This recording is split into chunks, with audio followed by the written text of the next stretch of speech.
በክርስቶስ ክርስቲያን በወልድ ወልደ አብርሃም መንፈስ ቅዱስ መንፈሳዊ የተሰኛችሁ የእናታችን የቅድስተ ቅዱሳን የአቆረ ተማስ የመዝገበኑት የቅድስት ድንግል ማርያም የአስራት የበኩር ልጆች በወደደና ባፈቀረን እስከ ሞት ድረስ በደረሰልን በጌታችን ክርስቶስ ፍጹም ሰላም እንደምን ቆያችሁ? ሚል እግዚአብሔር ስሙ ከአናፍ አጽናፍ ከዓለም ዳርቻ ከዓለም ዳርቻ የተመሰገነና የተወደሰ ይሁን። እንደ እግዚአብሔር መልካም ፈቃድ ካቆምንበት እንቀጥላለን። ቁጥር 10 ላይ ነበር ያቆምነው። ቁጥር 10 ወርእዮሙ ኮከበ ተባስሑ አብየ ፍስሐ፣ ኮከቡን ማየትም ፈጽሞ ደስ አላቸው። ሳኦል ከሄሮድስ ከተለዩ በኋላ ሐሴት እንደተሰማቸው እንመለከታለን።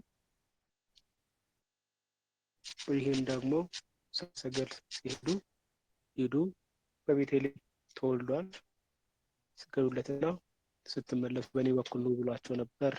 ሳኦልም ደግሞ እንደሚያታልሉት ገምተው ሄሮድስ ሰላይ ልኮባቸው ነበርና ኮከቡ ያው ለልማዱ ከሰው ሲደርስ ሰው አብሯቸው ሲቀላቀል ይሰውርባቸዋል። ሰው ሲለያቸው ደግሞ ይመራቸው ነበርና ይሄን ያውቃሉ። 2 ዓመት ሙሉ ሲመራቸው የነበረ ኮከብ ስለሆነ ጠባዩን ያውቃሉ። ለዚህ ያህል ጠባይ ስለሚያውቁ አሁን ሲሰወርባቸው መካከላቸው ባዕድ ሰው ገብቷል ብለው ሲፈልጉ በጣም አጭር ሰው በመካከላቸው ያገኛሉ። በመካከላቸው ይህ አጭር ሰው ይገኛል። ይህም ሩር ይባል ነው። ይህንም ወስደው ከወታደሮች መካከል የተገኘውን ሩርን አንገቱን ቀልተው ያው ብለስለታ ስላወቁ አንገቱን ቀልተው በቤተ መንግስታቸው ጭንቅላቱ የተቀባበሉ ተጫውተውበታል። በዚህም የተነሳ በገና ጨዋታ አይቆጡም ይባላል። የገና ጨዋታ ያቺ ኳሷን ሩር ትባላለች። ያው ታሪኩ ከዚህ ጋር የተያያዘ ነው። ስለዚህ ይህ ኮከብ ድጋሚ ተገልጦላቸው መርቶ ከቤተልሔም ሕፃኑ ካለበት ደግሞ እያልጠቀሰ በቁመተ ብእሲ በሰው ቁመት አዘግዝቆ እየሰገደ አመላክቷቸዋል። በዚህ የተነሳ ደስ ብሏቸው ነበር ማለት ነው። አንድም ደግሞ 2 ዓመት ሙሉ የሄዱለት ነገር ነው። ተስፋው አድርገው 2 ዓመት ሙሉ በዚህ ኮከብ ተመርተው ነው የሄዱት። እንኳን 2 ዓመት ሙሉ ይቀርና 2 ሰዓት የሄዱለት ነገር ሲገኙት ከፍሬው ሲደርስ ከዋናው ሲደርስ ደስ ያሰኛል። እነዚህ ሰዎች 2 ዓመት ሙሉ መርቷቸው የመጣው ኮከብ ከቤተልሔም ደርሶ ከግርግም ሲያመላክታቸው አይተው ደስ ብሏቸዋል ማለት ነው። ደስ ብሏቸዋል። በዚህ የተነሳ ደስ አላቸው ይላል። አንድም ደግሞ እነዚህ ሰዎች በእምነት ውስጥ ያልነበሩ ናቸው። ያው ኮከብ የሚያመልኩ ናቸው፣ ቁጥሮች ናቸው፣ የጥበብ ሰዎች ናቸው። ስለዚህ መርቶን ወዴት ያደርሰን ከወዴት ሲያስገባን ከባህር ጠል ወይ በገደል ያስገባን ወይ ብለው ይተክዙ ነበርና ያስቡ ነበርና አሁን ግን መርተው ያ በሰሌዳ ላይ ተስሎ የተገኘውን አንዲት እናት ሕፃን ልጅ አቅፋ የተመለከቱትን ያ ሰሌዳ ላይ የተመለከቱት ስዕል አይምሯቸው ውስጥ የተሳለው ስዕል መዳረሻው ሕፃኑን የተወለደውን የአይሁድ ንጉሥ ሲያገኙ ደስ ብሏቸዋል።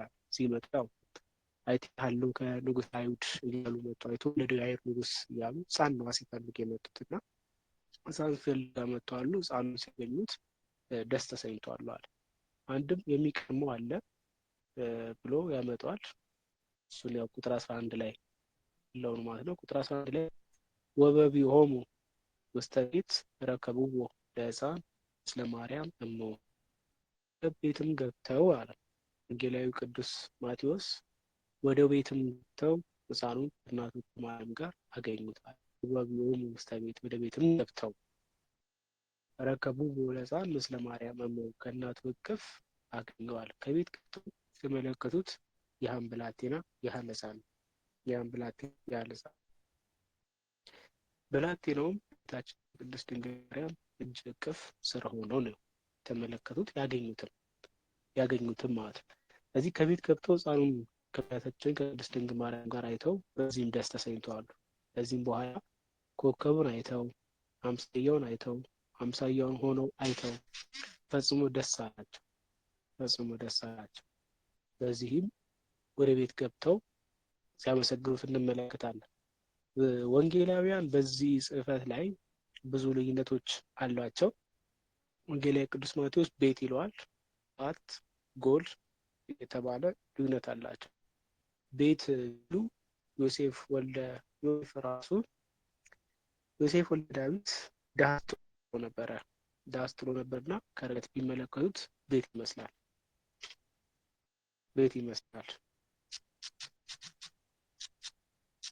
ስለዚህ ይህን አይቶ ወንጌላዊ ቤት ብሎታል።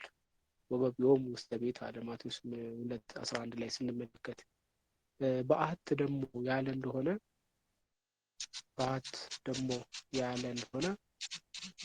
በዓት ማለት ኢዮስያስ የተባለው ንጉስ ማለት ነው። ኢዮስያስ የተባለው ንጉስ ለጾም ማከማቻ ግንብ ሰርቶ ነበረ። በዚህ በቤተልሔም ማለት ነው። ግንብ ሰርቶ ነበር ለጾም ማከማቻ የሚሆን ግንብ ሰርቶ ነበርና ጨው ሲልሱ እንስሳት እየጋጡ ያን ጨው እየላሱ አጎርጉሮት ነበር። ይህን ስፍራ ማለት አጎርጉሮት ስለነበር ያን ወንጌላዊ ቢመለከተው በተለይ ማርቆስም ሌሎችም ይሄን በዓት ብሎ የሚቀመጡት ያሉበት ምክንያት ያው በዚህ የተነሳ ነው። እንስሳቱ ልሰው ስላጎረጎሩ በዓት መሰለኝ የገዳማውያን ለብቻቸው አንድ ሰው ወይም ጥቂት ሰው እንደሚያኖረው ቤት እንደሱ መስሏቸዋል። በዓት መስለዋል። ቅዱስ ሉቃስ ወንጌላዊ ደግሞ በሉቃስ ወንጌል ምዕራፍ 2 ላይ ምን ብሎ ይናገራል? ጎል ብሎ ነው የሚያስቀምጠው። ጎል ያለ እንደሆነ የተመቸ ነው። ግርግም ማለት ጎል ያለ እንደሆነ የተመቸ ነው።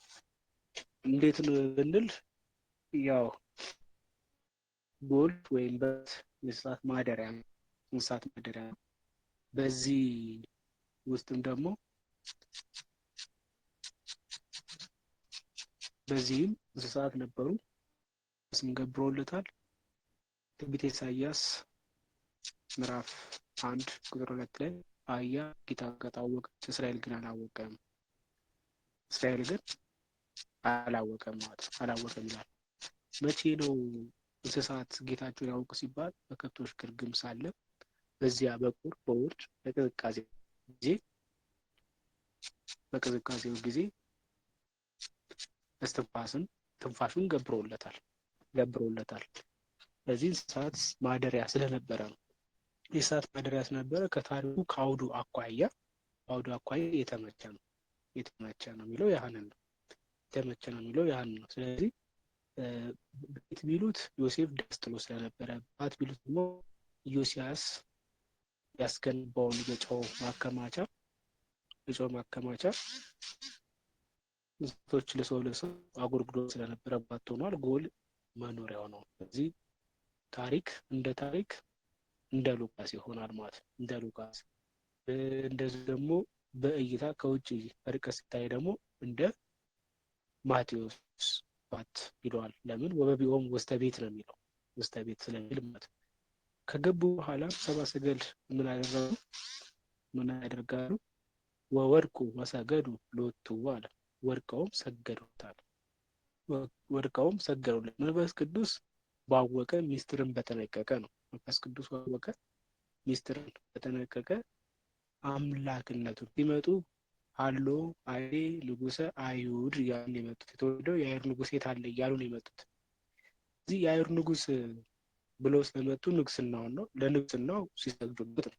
ንጉስ ያው ንግስና እሱም ነገስታቶች ናቸው ያውቃሉ። እዚህ እንደ ነገስታትነታቸው ንጉስ ነውና ሲሰግዱለት እንመለከታለን። አንድም ደግሞ መንፈስ ቅዱስ ደግሞ ባወቀ ሚስጥርን በተነቀቀ አሳውቋቸው አምላክነቱን ተረድተው ማለት ነው። አምላክነቱን መንፈስ ቅዱስ አመላክቷቸው ሰግደውለታል ማለት ነው። ከፈረስ ከሰረገላ ወርደው ሰገዱለት። ደጋግመው ነው የሰገዱለት። አንድ ጊዜ ብቻ ስለሆነ ማለት ነው። አንድ ጊዜ ብቻ አይደለም፣ ደጋግሞ ሰገዱለት ይላል። ለምንድን ነው ደጋግሞ የሰገዱለት ሲባል አንደኛው ንጉስ ሲገባ ለአንዱ ንጉስ እንደ ህፃን ታይቶታል፣ ለአንደኛው ንጉስ እንደ ወጣት ታይቶታል፣ ለአንደኛው ደግሞ እንደ አረጋዊ ታይቶታል። እንደ አረጋዊ ታይቶታል።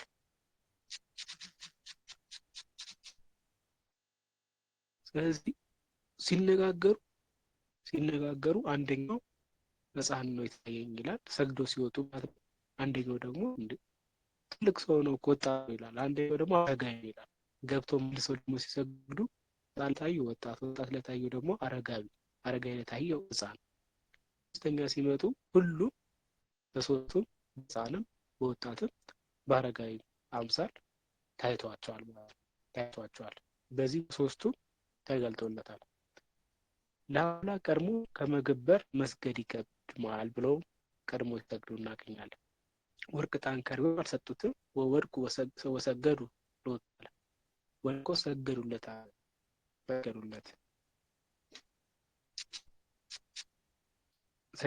ይላል። ስለዚህ ቀድሞ የሰገዱለት ለአምላክ የአምልኮ ስግደት ይገባዋል ሲሉ ነው። የስናሮ ንጉስ ጃን ተኩስ ሲደርስ ይሰግዳል። የታዘዘ ብላቴና መጥቶ ተነስ ብሎታል። ዳግም አልፎ ይሰግዳል፣ ተነስ ይሏል። እየሰገደ እጅ እየነሳ ከዙፋኑ በስተቀኝ ይቀመጥ ነበር ማለት ነው። ስለዚህ እነዚህም እየሰገዱ ገብተዋል። ከውጭ ጀምሮ ክርስቶስ ጋር እስከሚደርሱ ድረስ ከበሩ ጀምሮ ደስተኛም ስለነበሩ ክርስቶስን ስላዩት 2 ዓመት ሙሉ የለፉበት ድካማቸው ፍሬ ስላገኘ እንደ ጃኑ ንጉስ እየሰገዱ ሄደው ከክርስቶስ እግር ስር ደርሰዋል ይለዋል። ከዚያም ምን አደረጉ? ዋህራው መዛግብቲሆሙ ሳጥኖቻቸውን ከፈቱ አለ። ዋህራው መዛግብቲሆሙ ሳጥኖቻቸውን ከፈቱ።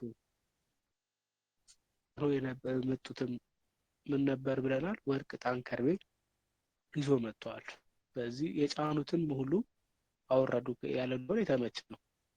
ይዘው የነበሩትን አንድ ነው ያሉ እንደሆነ ደግሞ ሰደፋ ብዙ ነው፣ እንደ ሰደፍ ነፍጥ ይዘው ሳጥኖቻቸውን ብሏል። አብዝቶ ማለት ነው። ሶስቱንም በአንድ አስቀምጠው ነው ቢሉ የተመቸ ነው።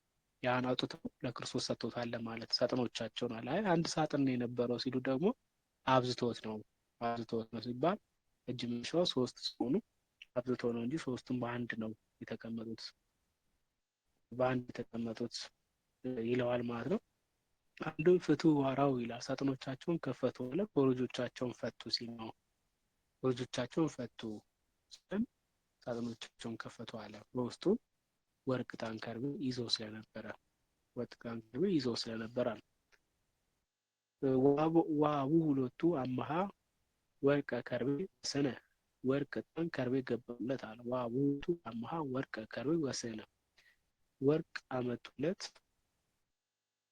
ለምንድን ነው ወርቅ ያመጡለት ስንል ቀድሞ የምንገብራቸው ቀድሞ የምንሰጣቸው ፍጡራን ነገስታት ኃላፊያን ናቸው ነው።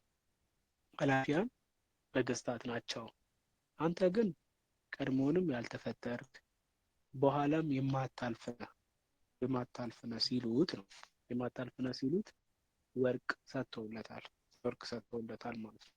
ዕጣን ለምን አመጡ ካልን ደግሞ ቀድሞ የምናጥናቸው የምንገብርላቸው ጣዖታቸው ግዑዛን ናቸው። ቀድሞም እነዚህ ፍጡራን ናቸው። ኋላ ደግሞ ምንድን ናቸው? ኃላፊ ናቸው የምናጥናቸው ማለት ነው። የሩቅ ምስራቅ ነገስታት ስለሆነ የእጅ መንሻን ይዞ የመጡት። አንተ ግን ቀድሞውንም ያልተፈጠርክ በኋላም የማታልፍነ ዘላለማዊ አምላክ ነህ ሲሉት ዕጣን አምጥቶለታል። ከርቤ ለምን አመጡለት ካልን ቀድሞ አንተ ያልተፈጠርክ በኋላም የማታልፍ ብትሆንም በተዋህዶ በሰውነት መራር ሞትን መከራም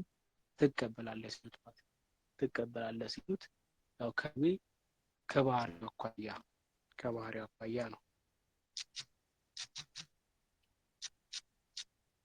አኳያ ከርቤ ነፍስን ከስጋ የመለየት አቅም አለው። ስለዚህ ከመከራው ከሞትም ከጽዋተ መከራው ጋር የሚገናኝ ነው። ከጽዋተ መከራው ጋር የሚገናኝ ነው። እዚህ ለክርስቶስ ምን አመጡለት? ወርቅ፣ ዕጣን፣ ከርቤ አምጥቶለታል። ሶስቱ ነገስታት ሜልኮል፣ መግዳስፋርና ማንቲሲማር ማለት ነው። ሜልኮል፣ መግዳስፋርና ማንቲሲማር። አንድም ደግሞ ወርቅ ጽሩይ ነው፣ ንጹህ ነው። ወርቅ ጽሩይ ነው፣ ንዑድ ነው፣ ክቡር ነው፣ የተከበረ ነው፣ ንጹህ ነው፣ የጠራ ነው። ወርቅ የጠራ ነው። ጌታችን መድኃኒታችን ኢየሱስ ክርስቶስን ደግሞ ኃጢአት የማይስማማው ንጽሐ ባህሪ ነው። ንጽሐ ባህሪ ነው፣ ክቡር ነው፣ የተከበረ ነው። ቅድስና የባህሪ ነው። ቅድስና የባህሪ የሆነ ሲል ወርቅ አምጥቶለታል። ስለዚህ ወርቅ ጽሩይ ነው፣ ንጽሐ ባህሪ ነው። ወርቅ ክቡር ነው፣ ክብር ይገባል ሲሉት ወርቅ ከማዕድናቶች ሁሉ የከበረ ነው። ክርስቶስም ደግሞ ቅድስናን የሚሰጥ በባህሪው ቅዱስ የሆነ ከሁሎች ሁሉ የተለየ መሆኑን ሲያጠይቅ ወርቅ ሰጥተውለታል። ዕጣን ሙዝ ነው።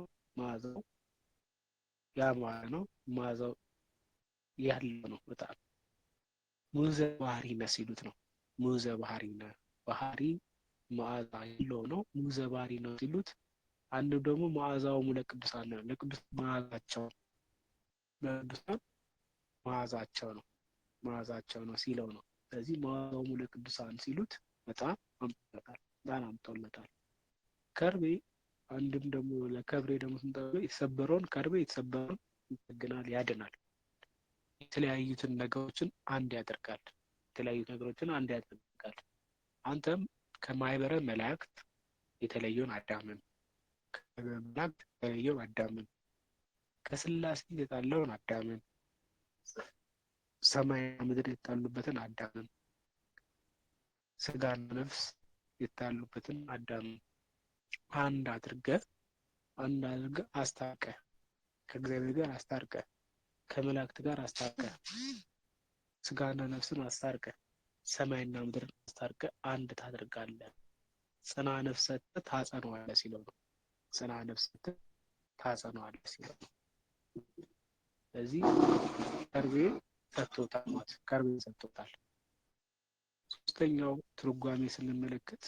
ሶስተኛው ትርጓሜ ስንመለከት ወርቅ፣ ዕጣን፣ ከርቤ የሰጠበት ምክንያት ወርቅ ጽሩይ ነው ማለት ነው። ወርቅ ጽሩይ ነው፣ ንጹህ ነው። በአንተ ያመኑ ምዕመናን ጽሩዓነ ሃይማኖት ወምግባር አላቸው።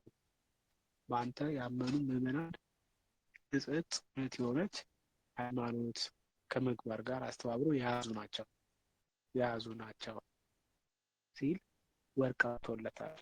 ስለዚህ በአንተ ያመኑ ምዕመናን ጽሩዓነ ሃይማኖት ወምግባር አላቸው ሲሉ ማለት ዕጣን ቅድሙ ሙዝ ነው። ለምዕመናን ስንተረጉመው በአንተ ያመኑ ምዕመናንም ሙዛነ ሃይማኖት ናቸው። የሃይማኖት መዓዛ አላቸው ሲሉ ዕጣን አምጥቶለታል። ከርቤ አመጡለት ለምዶ ሲባል ደግሞ በዕለተ ዓርብ ያቀምሱታልና ነው። በዕለተ ዓርብ ጌታችን በመስቀል ላይ የሚሰቀልበት ጊዜ ሐሞትን አምጥተው ብሎታል፣ ሰጥተውታል። ሐሞትን ቀላቅለው ከሰፍነግ ጋር ቀላቅለው የሚያጠጡት ነውና በጣም ባለ ጊዜ እዚህ መንፈስ ቅዱስ አመለክቷቸው ወደፊት የሚሆነውን አሳይቷቸው ከርቤን ይዘው መጥተዋል። አራተኛው ትርጓሜ ወርቅ የሰማዕታት ምሳሌ ነው። የሰማዕታት ምሳሌ ወርቅ እንደ ሰማዕታት ለምን ተመሰለ ሲባል ወርቅ መሆን የሚችለው ሲወጣ አንድ ማዕድን ነው። ተቆፍሮ ሲወጣ ማዕድን ነው። በእሳት ተፈትኖ ወርቅነቱን ያገኛል። ወርቅ እንደ ሰማዕታት በእሳት ይፈተናል። ከመወርቅ በእሳት ፈትኖሙ ለሰማዕታት እንዲል ማለት ነው። ሰማዕታትም በመከራ በእሳት ተፈትነው ሰማዕትነትን ያገኛሉ። ስለዚህ ወርቅ የሰማዕታት ምሳሌ ነው። ዕጣን ደግሞ የባዕታውያን ምሳሌ ነው። ከመዓዛው አኳያ ዕጣን ሲጨስ መዓዛው ከርቀት ነው የሚሸተው። ከርቀት ይሸታል። ስለዚህ ዕጣን ከሩቅ እንደሚሸት ሁሉ ባህታውያንም በተስፋ ይኖራሉ፣ በተስፋ ይጠብቃሉ፣ ተስፋን አንግበው ይገኛሉና ዕጣን በባህታውያን ይመሰላል። ከርቤ ደግሞ የምዕመናን በፍቅር አንድ መሆናቸውን በምዕመናን ይመሰላል። ከርቤ አንዱን ከአንዱን የሚያገናኝ የሚያያይዝ ነው ብለናል። የጠገነው የተሰበረውን የሚይዝ ነው። የጠገነውን የሚያገናኝ ነው። ስለዚህ በፍቅር ምዕመናንም አንድ ይሆናሉና ነው። ከርቤ በምዕመናን ይመሰላል። ወርቅ በሰማዕታት፣ ዕጣን በባህታውያን፣ ከርቤ በምዕመናን ይመሰላል። አንድም ወርቅ አመጡለት ለምን ሲባል ወርቅ የሃይማኖት ምሳሌ ነው። ለቅዱሳን አንድ ጊዜ ሰጠች ትጋደሉ ዘንድ ይሄን እጽፍላችኋል ነው እንዳለው ቅዱስ ጳውሎስ። እነዚህን ወርቅ አመጡለት አለ። የሃይማኖት ምሳሌ ነው። ወርቅ ጽሩይነቱም ግብዝነቱ የሚታወቀው በሳት ሲፈተን ነው። የሃይማኖት ጽሩይነት ጠንካራነት የሚታወቀው በመከራ ሲፈተን ስለሆነ ወርቅ በሃይማኖት ይመሰላል።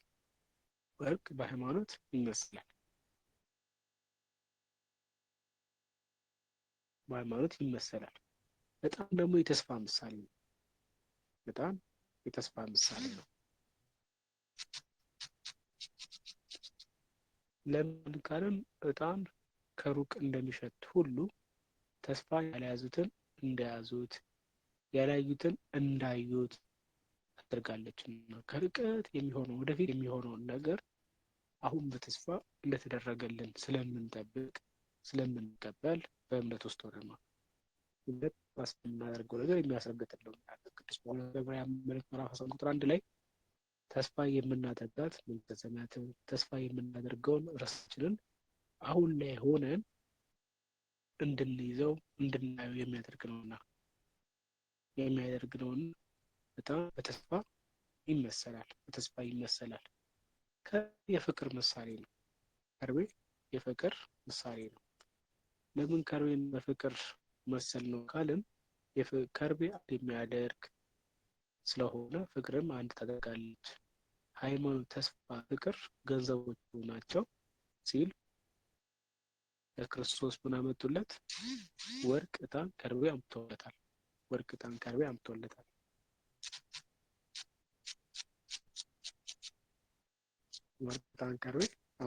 ማለት ነው።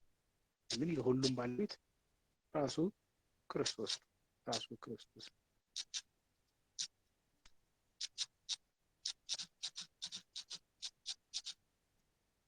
አንድም ወርቅ የመላእክት ምሳሌ ነው። ዕጣን የደቂቀ አዳም ምሳሌ ነው። ከርቤ የቃለ ፍጥረት ምሳሌ ነው። ወርቅ ተፈትኖ ጽሩ ምን ይሆናል? ክብር ይሆናል፣ የተለየ ይሆናል። መላእክት ተፈትነው ነስተው ስለተገኙ በወርቅ ተመስሏል። ዕጣን ደግሞ የደቂቀ አዳም ምሳሌ ነው። የሚጠስ ነው፣ መዓዛ ያለው ነው። ደቂቀ አዳም ፈተና ላይ እንዳሉ ያጠይቃል። ከርቤ የካለ ፍጥረታት ምሳሌ ነው። እነዚህም ደግሞ መላእክት፣ ደቂቀ አዳም፣ ካለ ፍጥረታት ገንዘቦች ናቸው።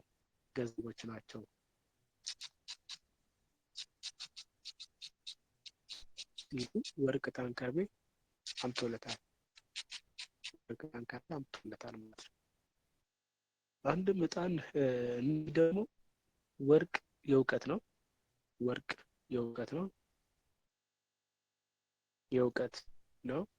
የእውቀት ምሳሌ የሰለሞን ምስክርነት ማለት ነው። ለክርስቶስ የሰጠው ምስክርነት ነው። ያው ሰለሞን መጨረሻ ላይ ነፍሴ ወደደችውን አገኘሁት ይላል። ስለዚህ ጥብቅ የነበረው ተስፋ ያድርግ የነበረው ክርስቶስን ሲያገኘው ከሱ እንደሚወለድ ሲያውቅ ያህም ብሏል። የእውቀት የሰለሞን ምስክርነት ነው። ዕጣን የጥበብ የጸሎት ኃይል ምሳሌ ነው። ከርቤ ደግሞ የፍቅር የአካላችን ሞት ምሳሌ ነው። እነዚህ ሁሉ በክርስቶስ ኢየሱስ የተሰጠን ጥበባት ሀብታት ናቸው። በትንቢተ ኢሳይያስ ምዕራፍ 11 ቁጥር 1 ላይ እነዚህን ሀብታት ይናገራል። እነዚህ ሀብታት በክርስቶስ ኢየሱስ ዳግም ያገኘ ነው ስለሆነ የእውቀት ባለቤት፣ የጥበብ ባለቤት፣ የፍቅር ባለቤት አንተ ነህ ሲሉት ወርቅ ዕጣን ከርቤ አምጥተውለታል። ዕጣን ያመጣው ነገደ ያፌት ነው። ወርቅ ያመጣው ነገደ ሴም ነው። ከርቤ ያመጣው ነገደ ካም ነው። እነዚህ በነገዳቸው ብዛት ብናነሳው ወርቅ ያመጣው ነገደ ሴም ነው። ያው መንግስት ይበዙበታልና ነው። በነገደ ሴም ውስጥ ነገስታት ይበዛሉ እና ነገደ ሴም ምን ሲያመጡ እናገኛለን? ወርቅ ሲያመጡ እናገኛለን። እድሜውም 20 ዓመት ነው። ዕጣን ያመጣው ነገደ ያፌት ነው። ካህናት ናቸው። ካህናት ይበዙበታል። ነገደ ያፌት ላይ ካህናት ይበዙበታል። እድሜውም የ40 ዓመት ነው። መንፈሳዊ ሹመት ከዚያ በላይ ነውና ከ30 ዓመት በላይ ነው መንፈሳዊ ሹመት የሚገኘው። ከ30 ዓመት በላይ ነው። ስለዚህ ዕጣን ያመጣው ነገደ ያፌት ነው። ካህናት ስለይበዙበት የ40 ዓመት ነው። መንፈሳዊ ሹመት ከዚያ በላይ ነው ሲል ነው። ወርቅ ያመጣው የ20 ዓመት ነው። መንግስታት ይበዙበታል። ንግስናም ከዚያ በኋላ ነው ሲል ነው። ከርቤ ያመጣው የካም ነው። የምዕመናን ይበዙበታልና ነገደ ካም ውስጥ ነገስታትም ክህነት ያላቸውም አይበዙም፣ ምዕመናን ይበዛሉ። 30 ዓመት ነው። 60 ዓመት አረጋዊ ነው የነበረው። እዚህ 60 ዓመት አረጋዊ ነው። ከዚህ በላይ ሞት ያጠራጥራልና ሞት ወደኛ ይመጣልና 60 ዓመት ላይ መጥቷል ማለት ነው። ስለዚህ ወርቅ ዕጣን ከርቤ ያመጡት የ20 የ40 እና የ60 ዓመት እድሜ ያላቸው ናቸው። በካህናት ነገስታት ምዕመናንን ወክለው የተገኙ ናቸው። እነዚህ ወርቅ ዕጣን ከርቤውን ይዘው የመጡት ሰብአ ሰገል ከየት ያገኙት? ከየት መጣ? ወርቅ ዕጣን ከርቤ ከየት መጣ ስንል የራሱ የቻለ ታሪክና አንድምታ አለው። መነሻው ከምን ነው ሲባል ከታላቁ አባታችን ከአዳም እና ሔዋን ነው የሚጀምረው። አዳም እና ሔዋን ከገነት ከተባረሩ በኋላ አዳም ሔዋንን ምን ብሏት ነበር? ተጣልቷት ነበር። በአንቺ ምክንያት ከገነት ተባረርኩ እያለበት፣ በአንቺ ምክንያት ከገነት ተባረርኩ፣ ገነትን የሚያህል ቦታ እግዚአብሔርን የሚያህል አምላክ በአንቺ ምክንያት አጣው እያለ ከሔዋን ጋር ይጣላ ነበር። ከሔዋን ጋር ማለት ነው። እዚህ የተነሳ መላእክት አዳምን በሴት ምክንያት ከገነት እንደወጣ ሁሉ ከእሷ በምትወለደው በሴት ነው የምትመለሰው። ስለዚህ ሔዋንን ለመውሰድ ከሔዋን ጋር መሆንን አትፍራ፣ አትከሳትም ብለው የአዳም ጠባቂ የነበረው ቅዱስ ገብርኤል ይነግረዋል። እዚህ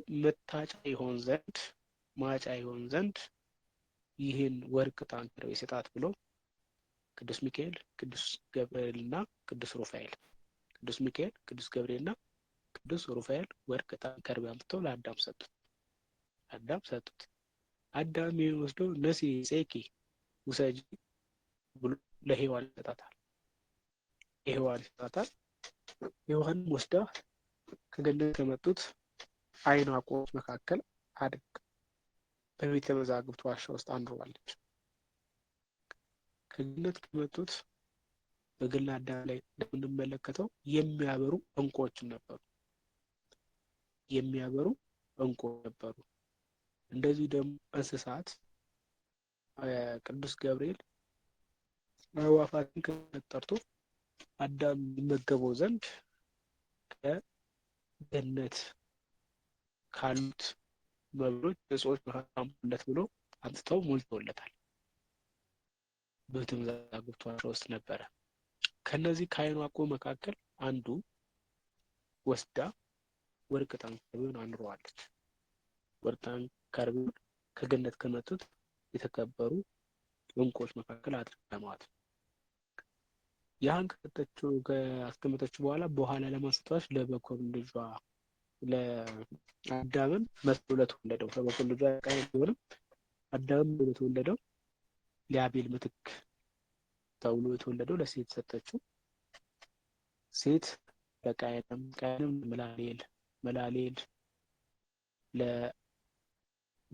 ለበኩር ልጆቻቸው ሲወርድ ሲወራረድ ማንጋ ይደርሳል? ኖህ ይደርሳል። ሴት ለሄኖስ ለቃይናንም ቃይናን ለመላሌል ለያሬድ ለሄኖክ ማቱሳላ ላሜ ኖህ ይደርሳል። ኖህ ከደብረ ቅዱስ ሲወርዱ በገነት ትይዩ ከነበረችው ከደብረ ቅዱስ ሲወርዱ አዳምን ስጋ የአበባውን አጽም ከገነት የመጡትን ዓይን አውቁ ወርቅ ዕጣን ከርቤውን ይዞ ከደብረ ቅዱስ ወርዷል። ወርዶም ከመርከብ ውስጥ አንዶታል። ከመርከብ ሲገባ ይዞት ገብቷል፣ ሲወጣም ይዞት ወጥቷል። መርከቢቷ በአራራት ካሉት ተራሮች በአንዱ በሉባር ተራራ መጽሐፈ ኩፋሌ ላይ እንደሚለው በሉባር ተራራ ላይ በምታርፍበት ጊዜ አውጥቶ በዛ አኑሮታል።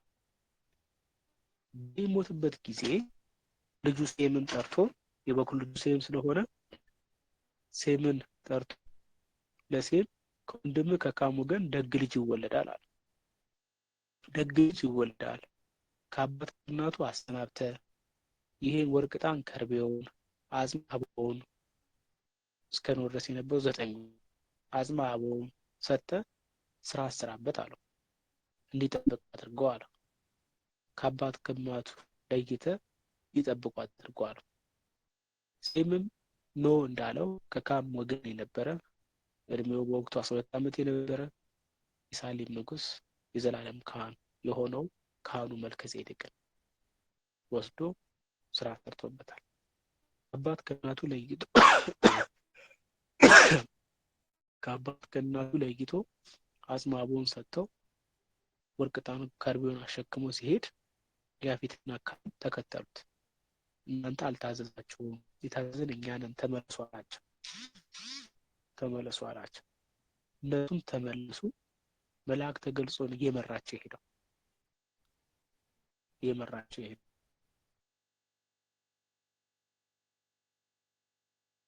ዱዳኔም የመሬት እምብርት ማዕከለ ምድር ኤላ ቀራንዮ የምትባል ስፍራ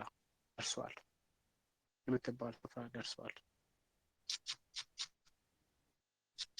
እዚያ በዱዳኔም በመንበርት በማዕከለ ምድር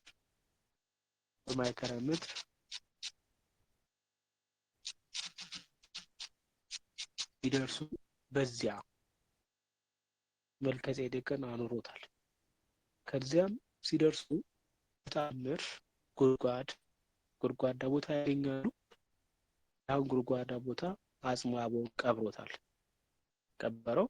ወርቅ ዕጣን ከርቤውን ሰጥቶ ስርዓትን ሰርቶለት ከሴት እንዳትደርስ፣ ባልበስ፣ ስጋ አትብላ፣ ጠጅ አትጠጣ፣ ራስን አትላጭ፣ ከስንዴና ከወይን አስታውክት ብሎት ተመልሷል። ይህንም ስንመለከት በኦሪት ዘፍጥረት ላይ ጎሞርን ነገስታት አብርሃም 5ቱ ነገደ ሰዶምን ረድቶ የመጀመሪያው በምድር ላይ ያለው ጦርነት በኦሪት ዘፍጥረት የተገለጠው 5ቱ ነገስተ ሰዶምን ረድቶ 4ቱ ነገደ ኮሎዶጎም ድል ነስቶ ሲመለስ ዮርዳኖስን ተሻግሮ ሲሄድ ደስ ብሎት በሚሄድበት ሰዓት ላይ በመዋዕሊሁ ትፌኑ ቃለከ ወሚመታር የንሁ ከያሃ ለአዎ አልቦ በእኔ ዘመን ቃልህን ልከ የማየው መቼ ነው አለው። እሱን እንኳን አታየው፣ ምሳሌውን ታየዋለህ ብሎ ክርስቶስን ሲናፍቀው የክርስቶስ ምሳሌ የሆነውን መልከጼዴቅን የሳሌም ንጉስ የዘላለም ካህን የሆነውን ሞት ካህኑ መልከጼዴቅን አግኝቶ ጽዋ አኩቴትን ሰጥቶታል። ጽዋ አኩቴትን ሰጥቶታል። መልከጼዴቅ ጽዋ አኩቴት ይዞ ተቀበለው። መልከጼዴቅ የቀሳውስት፣ አብርሃም የምዕመናን፣ ህብስት የስጋው፣ ጽዋው የደሙ፣ ዮርዳኖስ ተሻግሮ መምጣቱ የጥምቀት ምሳሌ ነው። በዚህ መልከጼዴቅ ወርቁን፣ ዕጣን፣ ከርቤውን ለአብርሃም ሰጥቶታል። እንግዲህ ከሴም ነገድ ወደ ካም ነገድ፣ ከሴም እስከ አብርሃም 10 ትውልድ ነው። አብርሃም 19ኛ ትውልድ 10 ትውልድ ድረስ ከካም ወገን መልከጼዴቅ ሲጠብቁ ቆይቶ ወደ ማን ተመልሶ መጣ? ወደ ሴም ነገድ ተመልሶ መጣ። ወደ ሴም ማለት ከአብርሃም ለይስሐቅ፣ ይስሐቅ ለያዕቆብ፣ ያዕቆብ ወደ ግብጽ ሲወርድ ይዞት ወርዷል። እዚያም ከግብጽ ደግሞ በኩር ለኩር ልጆች ይዞት ከማን ዘንድ ይደርሳል? ከእሴይ ድረስ ይደርሳል። እሴይ ለዳዊት፣ ዳዊት ለሰለሞን፣ ሰለሞን ለሮብዓም ይደርሰዋል። በሮብዓም ጊዜ ያው መንግስት ለሁለት ትከፈላለች። ኢዮርብዓም ወልደ ናባጥ በ10 ነገድ ይነግስ፣ በሰማሪያ ደግሞ ሮብዓም ነግሷል። በሰማሪያ ሲነግስ ሮብዓም ደግሞ ሁለት ነገር በኢየሩሳሌም ነግሷል። ሁለቱ ቢጣሉ ሱሰቅን ንጉሠ ግብጽ ለኢዮርብዓም ረድቶ ረዳቱ መጥቶ ሮብዓምን ወቅቶ ግብጽ ይዞት ወርዷል። ይህ ብቻ አይደለም። ሰለሞን ወደ ቤተ እግዚአብሔር ሲገባ ብላቴኖቹ ይዘውት የሚከተሉት 300 የወርቅ ጋሻ፣ 300 የወርቅ ጦር፣ የወርቅ ሾተላ ሰርቶ ነበር። ይህን ሁሉ ነው ይዞት የወረደው። ከግብጽ ባቢሎን እንዴት ወረደ የሚሉት ደግሞ ከግብጽ ባቢሎን የወረደው ናቡከደነጾር ፈርዖን ኒካውን ገሎ 3 ዓመት ባቢሎን ዘግብጽ አሰኝቶ ሲሄድ ከግብጽ ባቢሎን ይዞት ወርዷል። ከዚህ አግኝተው ይዞት መጥተዋል። ኢገዶስ መጥቶ ወስድበትም አይዛብ የኩበት ናቂዎች ናቸው ቢሉ ደግሞ ሮብዓምን ወቅቶ ለኢዮርብዓም ሰጥቶት ሄዷል። ኢዮርብዓም በኢየሩሳሌም ሰማሪያ ይዞት ወርዷል። ሰማሪያ 10 ነገድ ሰልመናሶር ሲያግዛቸው ወደ ፋርስ ባቢሎን ይዞት ወርዷል። ከዚህ አግኝተው ይዞት መጥተዋል። አንድም አሜስያስ በሁለቱ ነገድ በኢየሩሳሌም፣ ዮአስ ደግሞ በእስራኤል ነገድ በሰማሪያ በነገሰ ጊዜ አሜስያስ ነግሷል። አሌምቱን ወጥቶ ሲመለስ ኃይል ቢሰማው ንትራይ ገጽ በገጽ እና በገጽ በገጽ እንፋለም ብሎ ለዮአስ ይልክለታል። ዮአስም ገስግሶ ሄዶ ገጠመው፣ ድል አድርጎታል። በአንቀጸ ኤፍሬም 400 ክንድ አደባባይ አለ። በዚህ አስገጥቶታል፣ እንዲገዛ አድርጎታል። ነገስተ እስራኤል ኃያላን ነን፣ ነገስተ ይሁዳ ድኩማን ናቸው ሲል በዚህ ጊዜ ከኢየሩሳሌም ሰማሪያ ወርዶታል።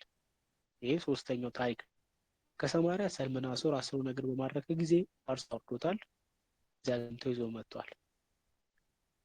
ይማንዳይም ዘንበለ የአምር ዕፃ ሰማይ አቡ ወእሙ ይነስ ኃይለ ደማስቆ ወማርካ ሶርያ ይትካፈል ይላልሳ ቢሉ ሕፃን ተነስቶ ይነሳል በደማስቆ በሶሪያ በዚያን ጊዜ ይካፈለዋል ይላል ያልነበረው ቢሉ ደግሞ በዚህ ይታረጋል። አሳ የሚባል ንጉስ ደግሞ ሌላኛው ታሪክ ደግሞ አሳ የሚባል ንጉስ በሁለቱ በ10 ነገድ ይነግሰው ሳሉ በሁለቱም አሳ የሚባል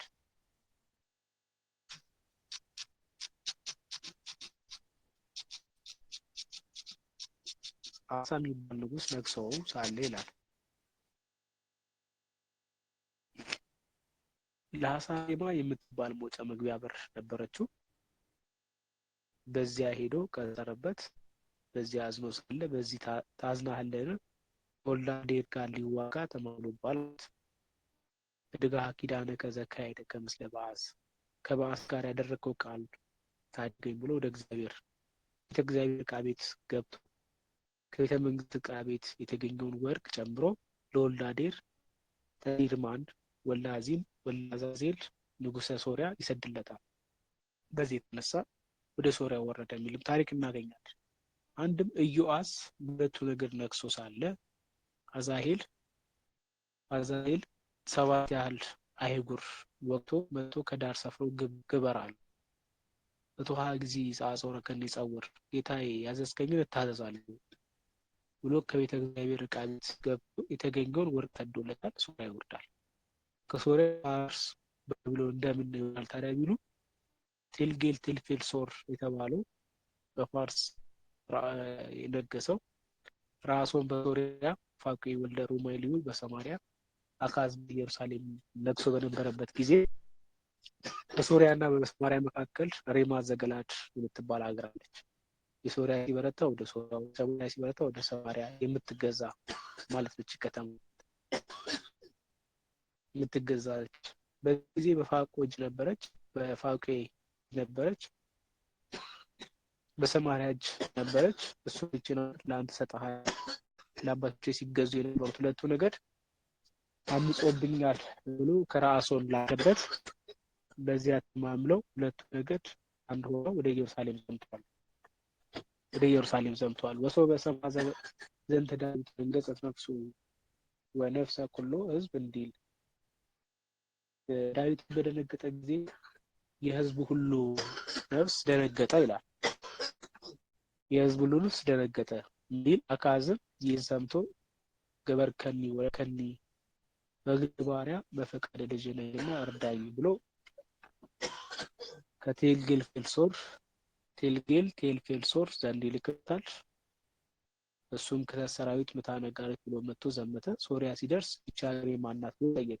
የራስዎን አሉት። እሱ ወዴት ሄዷል አለ። አካዝን ሊወጋ ኢየሩሳሌም ሄዷል አሉት። የአካዝን ብላቴና ጦር ብሎ አስጠርቶ ጌታ እርዳኝ ብሎ ከብኝ ወዴስ ድረስ ነው አለው። ኢየሩሳሌም ድረስ አለው።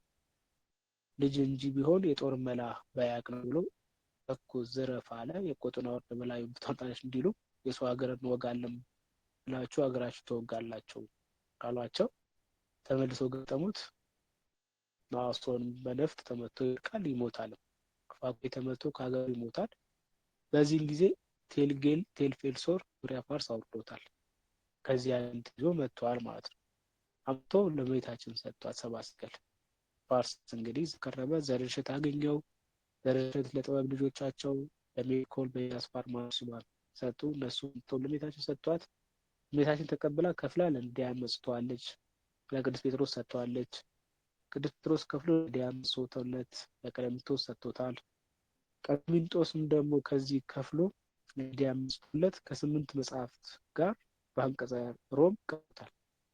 በአንቀጸ ሮም ቀርቦት በዚህ በሮም ቤተክርስቲያን እንደሚገኝም ደግሞ የሚናገሩ አሉ። ከዚያ በኋላ የት እንዳለም ታሪክም አያነሳውም። በአጭሩ ግን የነዚህ ወራን ከርቤ አመጣጥ ከአዳም ጀምሮ ድረስ ነው።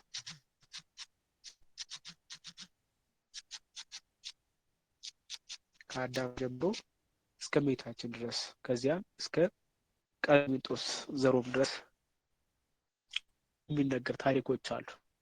እነዚህም ምን ጊዜ ተነስተው ነው ሰብአ ሰገል ክርስቶስ ድረስ የመጡት ስንል ለልደት 2 ዓመት ሲቀረው ነው የተነሱት። ለልደት 2 ዓመት ሲቀረው ተነስተዋል። ከዛ የልደት ደርሰዋል የሚልም እናገኛለን። ይህ በምታውቃ ሲባል ኤጲፋንዮስ ይኸውም ተወለደ ይላልና ይህም እንዲሆን ቤታችን ሰብአ ሰገልን ሸኝታ አልዋለችም አላደረችም፣ ወዲያውኑ መንገድ ጀመረች ይላል። በዚያ ያስኬድም በ8 ቀን ቤተ ድረስ መግባት፣ በ40 ቀን እጉለ ርግብ ዘውግ ማይነቅ ይዛ ቤተ መቅደስ ሄዳለች ይላል። ሙሉቃት ወንጌል ላይ ይህ ሁሉ ይቀራል።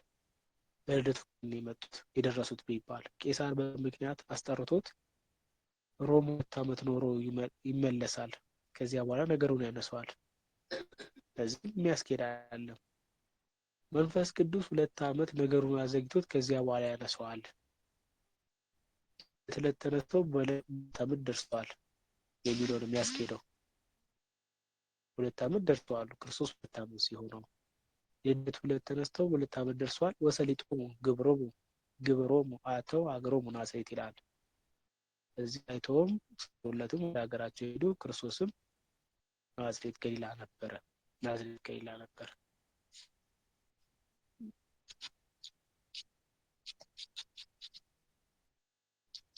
ስለዚህ ሚዛን የሚደፋው ከትርጓሜው አኳያ ክርስቶስ ሲወለድ ከሀገራቸው ተነስተው 2 ዓመት ተጉዞ መጥተዋል። በኋላ ላይም ሄሮድስ የሚናገረው ያህል ነው። ስለዚህ በዚህ የተነሳ ትርጓሜው ወንጌላችንም ክርስቶስ ሲወለድ ተነስተው 2 ዓመት ደርሰዋል። እስከዚያ ድረስ ክርስቶስ በቤተልሔም ይሁዳ ነበር። በ40 ሊባኖስ ሳለች እመቤታችን በዓመት የገቢረ በዓል ትወጣ ነበር። ከግኝቶ ይሰጧታል። ኤጲፋንዮስ ዮም ተወልደ ይላል ሳቢሉ እንደ ዛሬ ዘመን ያው ደብተራ በዓመት ዮም ተወልደ እንደሚል ነው። ለክርስቶስ ልደቱ ሁሌም ዛሬ ነው። ዮም ተወለደ ነው። ስለዚህ ዮም ተወልደ እያለ ነው የምንዘምረው። ስለዚህ አሁን ከዚህ ጋር ነው የሚታረቀው።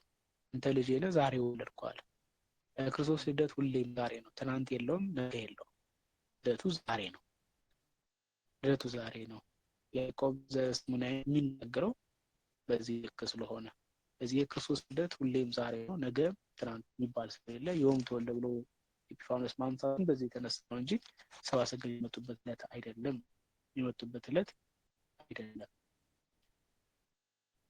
ለነዚህ ለሰብአ ሰገል ለሕፃኑ በአምሳለ ሕፃን፣ ለኦሬዛው በአምሳለ ኦሬዛ፣ ለአረጋዊ በአምሳለ አረጋዊ ነው የታያቸው። 20 ስናነሳ ብለና ቅድም 20 ዓመት 40 ዓመት 60 ዓመት ለ20 ዓመቱ እንደ ሕፃን ታየው፣ ለ40 ዓመቱ እንደ ወጣት ወይዛ ታየው፣ ለ60 ዓመቱ ደግሞ እንደ አረጋዊ ታይቶታል። መጀመሪያ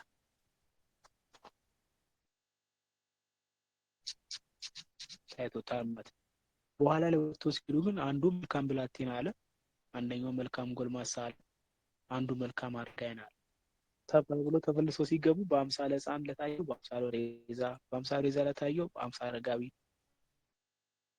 ታይቷል። መልሶ ሲገቡ ደግሞ እንደገና ብላቴና አለው፣ ጎልማሳ አለው፣ አረጋዊ አለው ተባለው ሁሉም ሳይጣሉ ታይተው ሄደዋል። ስለዚህ መልአኩም እንደሁላችሁም ነው ተጣጣላቸው፣ እርስ በርሳቸው ሲጣሉ ማለት ነው። መስማት አያስረዳም ብለው መልሰው ቢገቡ ሶስቱም በሶስቱ መልክ ታይቷቸዋል። ለሁሉም ሶስት መልክ ደርሷቸዋል። ፍጹም አምላክነቱን ተረድቶ በዚህ ወጥማት እንደዚህ እስካላቸው ቢሉ የላቸውም። እድገተ በለዓምን አህያ እብነ አሳናን ድንጋዮች እንዳናገረ ተአምራት ነው። ይሄ ተአምራት ነው፣ ለአንድ የተገለጠ ተአምር ነው። ስለዚህ እሱን ይዘው መጥተዋል ማለት ነው። እሱን ይዘው ወጥተዋል። በዚህም የተነሳ የክርስቶስ ልደት ተአምሮን ተደንቀው ይሄዳሉ። ከሰብአ ሰገል ጋር የጌታ ልደት ያከበረ ይከበራል ይላል ሳቢሉ። ክብር ያላቸው ናቸው፣ ንግስት ናቸውና እነሱም ሰብአ ሰገልም የተከበሩ ናቸው። ተከበራቸው ሰብአ ሰገልም 2 ዓመት የሄድነውን በ40 ቀን በኋላ ላይ ግን በተለያየ ነገር ሲሄዱ እናገኛቸዋለን። ስንቅ ሰጥታ እመቤታችን ማለት ስንቅ ሰጥታ ይህ ሁሉ ሰራዊት የተመባያ ክብር ነው። አብራቸው ሲሄዱ እመቤታችን የሰጠችው ስንቅ አላለቀባቸው። የከተማ ይዞ መሄድ አይገባም ብለው ባፋተኗል መጥላላቸው ከውጭ አድርገው ነው ወደ ከተማቸው የገቡት ማለት እስኪ ያሳዩን አሏቸው። በሄዱ ሲጨስ ሲነድ ተገኝቷል። ከዚህ የተነሳ በእሳት አምልኩ ይለን ነው ብሎ በእሳት የሚያመልኩ ሆኗል። ከዚያ በኋላ ማለት ናትናኤል ሐዋርያው አገር ስብከቱ ከዚህ ነውና ይህ ታምራኑ ሰማዩን ምድሩን ባሮን የብሱን በፈጠረ በእግዚአብሔር እመኑ ብሎ አስተምሮ አሳምኗቸው አጥምቋቸዋል ማለት ነው። ቁጥር 2 ይቆየን፣ ያስተማረን የመከረን አባቶቻችን አምላክ ስም ይሁን። ጥያቄ ካለ እንቀበል።